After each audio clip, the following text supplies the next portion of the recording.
ప్రార్థన పూర్వకంగా దేవుని వాక్యాన్ని శ్రద్ధగా విందాం. మహాగణుడ, మహోపకారి, పరిశుద్ధుడా, ప్రేమ కలిగిన తండ్రి, దయ కలిగిన మా రక్షకుడా, కృప కనికరములు కలిగిన మా గొప్ప దేవ, మీ ఘనమైన నామమునకు లెక్కలేనన్ని స్తుతులు స్తోత్రములు చెల్లించుకొనుచున్నాను. అల్పుడను, అయోగ్యుడను, ఎన్నిక లేని వాడను, కేవలము మీ యొక్క మహాకృప చేతనే ఈ స్థలములో నిలబడి ఉండగా నా తండ్రి మీరు సెలవిచ్చినారు. మాట్లాడి మీరు కాదు కానీ మీలో నుండి పరిశుద్ధాత్మ దేవుడు ఆ గడియలోనే మాట్లాడదని సెలవిచ్చిన మా ప్రియ రక్షకుడా, అట్టి మీరకు నా తండ్రి మీ యొక్క ఆత్మ చేత నింపి జుంటు తేనె ధారల కంటే మధురాతి మధురమైన మీ యొక్క వాక్యం చేత మీరే మాతో మాట్లాడమని ఎదురాడి శక్తుల వ్యక్తి మీరు బంధించి మీరే మా పక్షముగా ఉన్న దేవుడు అని రూఢీపరచమని మా ప్రియ రక్షకుడైన యేసు క్రీస్తు స్వామి వారి పరిశుద్ధమైన నామమున అతి వినయముగా భయభక్తితో వేడుకొనిస్తున్నాను మా తండ్రి, ఆమేన్. అందరికీ వందనాలండి. దేవుని యొక్క వాక్యాన్ని చూసుకుందాం. మన పరిశుద్ధ గ్రంథము నుండి ఆదికాండము 25వ అధ్యాయము 28వ వచనం కానీ చూసుకుందాం. ఇస్సాకు యోసేపు తెచ్చిన ఏట మాంసము తినుచుండెను కనుక అతనిని ప్రేమించెను. రెబెకా యాకోబును ప్రేమించెను. పిల్లరా, ఈ యొక్క అధ్యాయంలో మనం చూసినట్లయితే ఇక్కడ యోసేపు యాకోబులని ఇద్దరు యవనస్తులు కనపడుతూ ఉన్నారు. ఈ ఇద్దరు యవనస్తులు ఎవరంటే అబ్రహాము యొక్క మనవళ్ళు, ఇస్సాకు యొక్క కుమారులు. కానీ ఈ ఇద్దరు కూడా పెద్దవాడేమో వేటాడులో గొప్ప నేర్పరి, అరణ్యంలోకి వెళ్ళి రకరకములైన వన్య ప్రాణులను చంపి వాటి యొక్క మాంసము తెచ్చి తన తండ్రికి ఇచ్చుటను బట్టి ఆ రుచికరమైన ఆహారమును భుజించిన తండ్రి తన యొక్క పెద్ద కుమారుని ప్రేమిస్తూ ఉన్నాడు. అలాగే చిన్న కుమారుడు తల్లి వెంబటే ఉండి తల్లి చెంగు పట్టుకొని తల్లి అనుసరిస్తూ ఆమె వండుతున్న ప్రతి వంటకమును చూసి వంటల్లో మంచి నేర్పరిగా అయినాడు. అయితే పిల్లరా, వీరి యొక్క జీవితాన్ని మనం పరిశీలించినట్లయితే ఒక దినాన పెద్ద కుమారుడైన ఆ యొక్క యోసేపు అరణ్యమునకు వెళ్ళి వేటాడుటకు ఆ యొక్క అరణ్య ప్రాంతం అంతయు తిరిగి మధ్యాహ్న సమయానికి బాగా అలసిపోయి ఆ యొక్క ఒక్క మృగము కూడా అతనికి దొరకపోయేపాటికి ఇంటికి తిరిగి వస్తూ ఉన్నాడు. అదే సమయంలో అతని తమ్ముడైన యాకోబు కలగూర వంటకము వండుతున్నాడంట. అది చిక్కుడుకాయల కూర. అది చూస్తానికి ఎర్రగా కనపడుతూ ఉన్నది. అయితే ఈ పెద్దవాడు అయిన యోసేపు వస్తూ ఉన్నాడు. అతనికి దారిలో ఇతను వంట వండుతూ ఉన్నాడు. అది చూడగానే ఇతనికి ఆశ పుట్టింది. కొంతమంది పక్కన మంచి బిర్యానీ లేక ఎట మాంసం ఏదైనా మంచి వంటలు వండుతున్నారనుకోండి, ఆ గాలి తగలగానే వీళ్ళు లొట్టలేస్తూ ఉంటారు, గుటకేస్తా మింగినట్లుగా ఉంటారు. ఎందుకని ఆటోమేటిక్గా మా యొక్క మనసులోకి రాగానే ఆ ఆశ వస్తుంది. ఆ ఆలోచన రాగానే నోట్లో లాలాజలము ఊరుతుంది, ఆశ పుడుతుంది. కాబట్టి ఇతనికి కూడా చక్కటి సువాసన వెదజల్లిందేమో. అటు చూడగానే అది ఎలాగ కనపడుతుంది అంటే ఎర్రగా చక్కగా కనపడుతుంది, మంచి వాసనగా కనపడుతుంది. కాబట్టి ఇతడు ఆ యొక్క తన తమ్ముడితో మాట్లాడుతూ ఉన్నాడు. ఏమని మాట్లాడుతున్నా అంటే, తమ్ముడు నేను అలసిపోయి ఉన్నాను రా, ఈ దినము వేటాడుటకి వెళ్ళాను, తిరిగాను, ఎక్కడ కూడా ఒక్క మృగము కూడా దొరకలేదు, కాబట్టి అలసిపోయి ఉన్నాను. నీవు వండుతున్నవే ఆ యొక్క ఎర్రగా ఉన్నదే ఆ కూర కొంచెము నాకు పెట్టరా అన్నాడు. అదే సమయంలో యాకోబు ఆలోచన కలిగి అతడు అంటున్నాడు, నీ యొక్క జ్యేష్ఠత్వము నాకు ఇచ్చేస్తే నేను పెట్టుటకు ఎలాంటి అభ్యంతరము లేదు, కాబట్టి నీ జ్యేష్ఠత్వము నాకు అమ్మివేయమన్నాడు. కాబట్టి తన అన్న ఏమన్నాడు తెలుసా? ఆ యొక్క వచనములో మనం చూసినప్పుడు అతడు ఏమని మాట్లాడుతున్నాడు? యోసేపు, నేను సావబోతున్నాను కదా, జ్యేష్ఠత్వము నాకెందుకని. చూడండి, ఒక ఆశ మనిషిని ఎలాగ లోపరుచుకుంటుందో చూడండి. అందుకని తిండిబోతులు దేవుని రాజ్యము ప్రవేశించరంట. ఒకసారి దైవజనులు అబ్రహామయ్య గారు దగ్గర యోసేపు అనే ఒక వ్యక్తి ఉన్నాడు.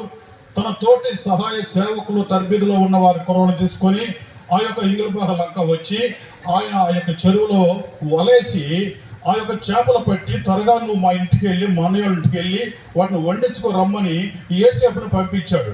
ఇతడు నిదానంగా నడిచి వచ్చాడు. వచ్చే అక్కడి నుంచి వండుకొని నిదానంగా 3 గంటల టైం పట్టింది అతనికి. ఈలోపు మండవి నుంచి ఆ యొక్క ఆహారం వచ్చింది, వాళ్ళందరూ భుజించినారు. కాబట్టి దైవజనులు అబ్రహాం గారు పిలిచాడు. అబ్బాయి, నువ్వు ఇంత లేటుగా వచ్చావు కాబట్టి నీకు పనిష్మెంట్ ఇస్తున్నావయ్యా అన్నాడు. సరేనయ్యా అన్నాడు. సేవకులను పిలిచారు. నువ్వు లేటుగా వచ్చావు కాబట్టి ఈ కూర అంతా నువ్వే తినాలయ్యా అని చెప్పి వాళ్ళని పిలిచి వడ్డించండా, తింటా ఉంటాడు. ఎదురుగా కూర్చేసి కూర్చున్నాడు. కాబట్టి వాళ్ళు వడ్డిస్తున్నారు, తింటున్నాడు. తిని కళ్ళు తేలకళ్ళేసాడు. నోటికి అందేదాకా వచ్చింది. 2 కళ్ళు తేలేసాడు. అప్పుడు గబక్కన దైవజనులు ఇతను పడుకోబెట్టి ఇటు అటు దొరిలిస్తుండయా, అది సర్దుకుంటుందయా అన్నాడు. కాబట్టి అక్కడ చోటి సేవకులు అటు ఇటు దొరిలిచ్చారు. తర్వాత సర్దుకుంది. ఎట్టోగొట్ట లేచి కూర్చున్నాడు. ఇప్పుడు అడిగాడు, ఏసావు పెడితే తింటావంటాయా అన్నాడు. పెడితే తిందామని ఆశ ఉందయా అన్నాడు.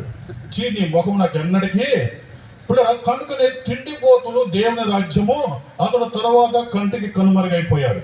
కాబట్టి ఇప్పుడు ఈ యొక్క తిండిపోతులు దేవుని రాజ్యము చేరరు. కాబట్టి ఇతడు ఏమంటున్నాడు, నేనేమన్నాడు, నేను సాగుపోతున్నాను కదా. పిల్లరా, ఒక్క పూట భోజనం లేకపోతే సరిపోతారా?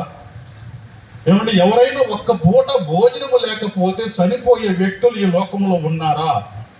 కనుక అది ఏమిటంటే ఆ ఆశ అతన్ని అలాగ భ్రమ కోల్పోతున్నది. నేటి దినాన అపవాది యవనస్తులైన వారికి ఎన్ని రకరకములైన ఆశలు ప్రలోభ పెట్టి, ఇది లేకపోతే నేను బ్రతకలేను, ఇది తాగపోతే నేను బ్రతకలేను, ఈ రకంగా తినపోతే నేను బ్రతకలేను, ఇది వాళ్ళ వ్యసనములు వారిని పట్టుకొని బంధించేసింది. కాబట్టి అది లేకపోతే నేను బ్రతకలేను అన్న పరిస్థితికి వస్తూ ఉన్నారు. ఈ యోసేపు పరిస్థితి కూడా అలాగే అయిపోయింది. కనీసం ఒక్క పూట కోసం నిగ్రహ శక్తి కోల్పోయినాడు. కాబట్టి అతడు, నేను సాగబోతున్నాను కదా, ఇదెందుకు నాకు, ఈ జ్యేష్ఠత్వము నువ్వే తీసేసుకో అన్నప్పుడు, అలా కుదరదు, నువ్వు నాకు ప్రమాణపూర్వకంగా ఇస్తేనే తప్ప కుదరదంటే, అలాగే నువ్వు ఏ ప్రమాణం చేయమంటే ఆ ప్రమాణం చేస్తానంటే ప్రమాణం చేశాడు.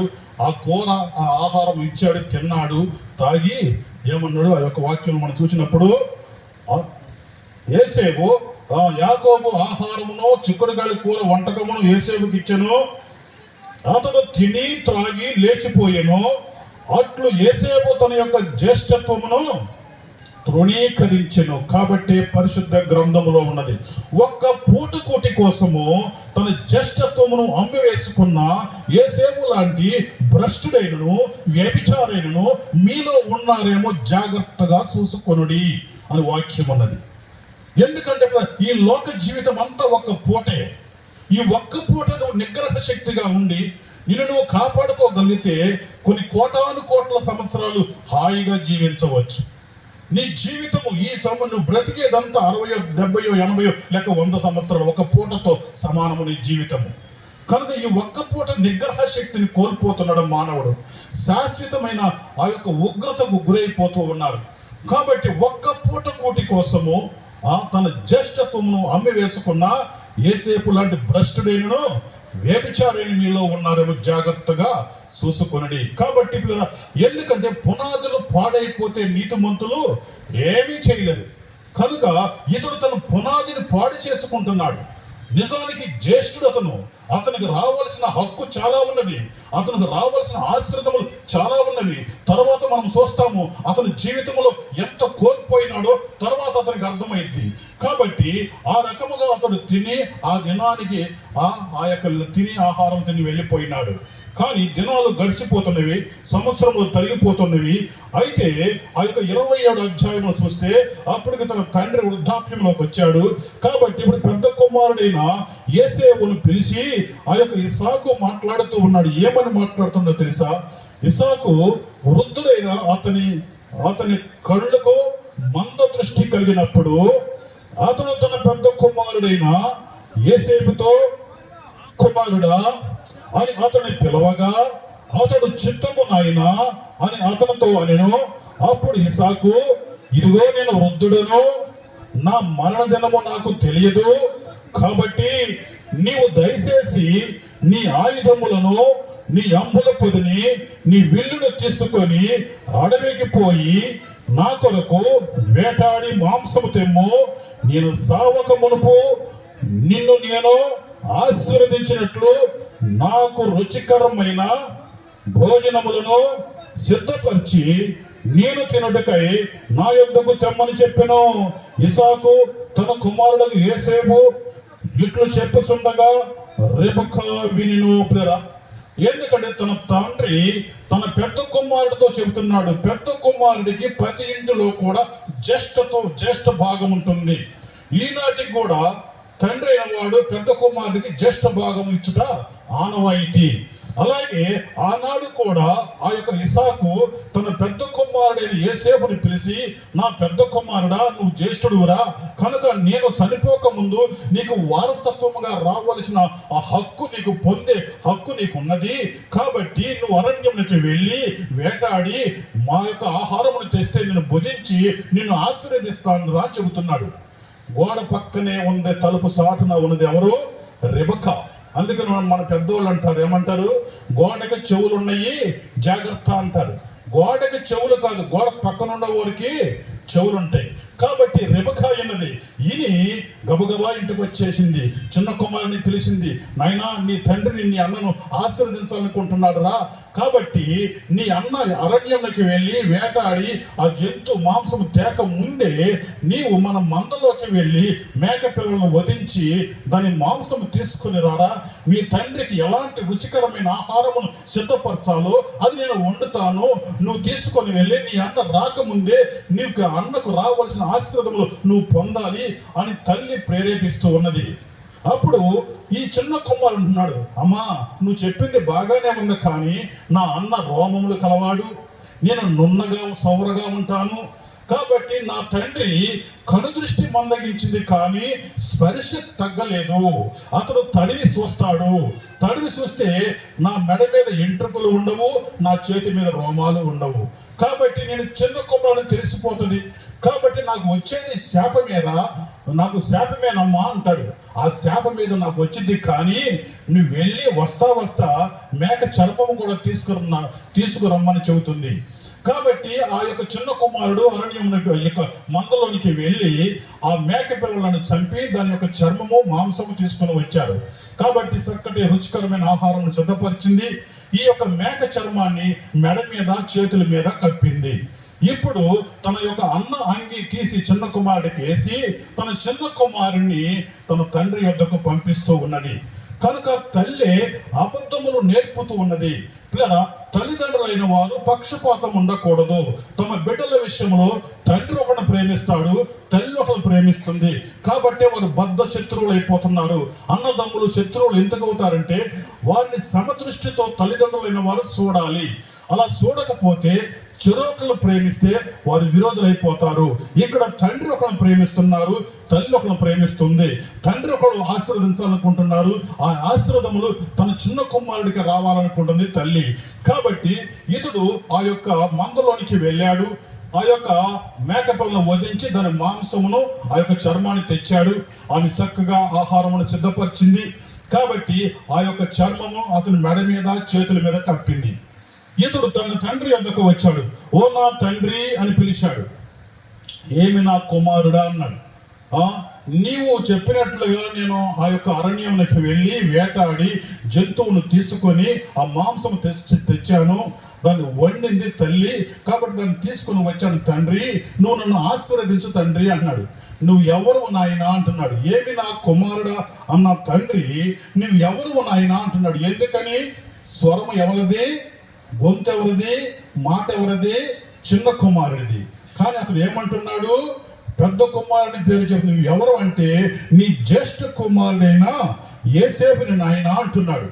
అందుకని అతడు అంటున్నాడు, తండ్రి ఏమంటే ఇంత శీఘ్రముగా నీకు ఎలా దొరికింది నాయన ఆ జంతువు అని మాట్లాడుతున్నాడు. అప్పుడు ఇసాకు, నా కుమారుడా ఇంత శీఘ్రముగా అది నీకు ఎట్లు దొరికిందని అడగగా అతడు, నీ దేవుడైన యెహోవాయే నా ఎదుటకు దానిని రప్పించి చేటనే దొరికినన్నాడు. మరొక అబద్ధం ఆడుతున్నాడు. ఒక అబద్ధము మరొక అబద్ధము అనేక అబద్ధాలకు కారణమైపోతూ ఉన్నది. కాబట్టి ఆ యొక్క తండ్రి అనుమానం వచ్చింది. స్వరమేమో యాకోబుదిలాగుంది. ఏమంటున్నాడు? తన పెద్ద కుమారుడి పేరు చెబుతున్నాడు. యోసేపు అంటున్నాడు, నువ్వు దగ్గరకు రా నాయనా అన్నాడు. దగ్గరికి వచ్చాడు. ఇతని కళ్ళు కనపడవు కనుక తడిని చూస్తున్నాడు. తడిని చూస్తే ఆ యొక్క మెడ మీద రోమాలు కనపడుతున్నవి. చేతిని తడివి చూశాడు, చేతి మీద రోమాలు కనపడుతున్నవి. చూస్తే శరీరము అన్నదిలాగుంది, స్వరము ఈ చిన్నవాడిదిలాగా యాకోబుదిలాగున్నది. కనుక మరలా అడుగుతున్నాడు, ఏమి నా కుమారుడా, నీ పేరేమిటి చెప్పయ్యా అని మరలా అడుగుతున్నప్పుడు అతడు ఏమంటున్నాడంటే, నేను నీ జ్యేష్ఠ కుమారుడైన యోసేపుని. ఆ యొక్క 22వ వచనంలో మనం చూసినట్లయితే, యాకోబు తన తండ్రి అయిన ఇసాకు దగ్గరకు వచ్చినప్పుడు అతన్ని తడివి చూసి స్వరము యాకోబు స్వరము కానీ చేతులు ఆ యొక్క యోసేపు చేతులే. యాకోబు చేతులు అతని అన్న అయిన యోసేపు చేతులు వలె రోమములు అయినందున ఇసాకు అతన్ని గుర్తుపట్టలేక అతన్ని దీవించను. యోసేపును నా కుమారుడు నీవేనా అని అడగగా యాకోబు నేనే అని చెబుతున్నాడు. అక్కడ తండ్రి వద్ద అబద్ధములు ఆడి తండ్రి తోటి ఆ యొక్క ఆహారము తిన్న తర్వాత అతడు తన చిన్న కుమారుని ఆశీర్వదించినట్లుగా మనము చూస్తూ ఉన్నాము. 27వ వచనం చూస్తే, అతడు దగ్గరకు వచ్చి అతను ముద్దు పెట్టుకును. అప్పుడు అతడు అతని వస్త్రముల వాసన చూసి అతన్ని దీవించి ఇట్లను, ఇదిగో నా కుమారుని సువాసన యెహోవా దీవించిన చేను సువాసన వలె ఉన్నది. ఆకాశపు మంచును భూసారమును విస్తారమైన ధాన్యమును ద్రాక్షారసమును దేవుడు నీకు అనుగ్రహించును గాక. జనములు నీకు సాగలపడదురు, జనములు నీకు దాసులగుదురు, జనములు నీకు సాగలపడదురు.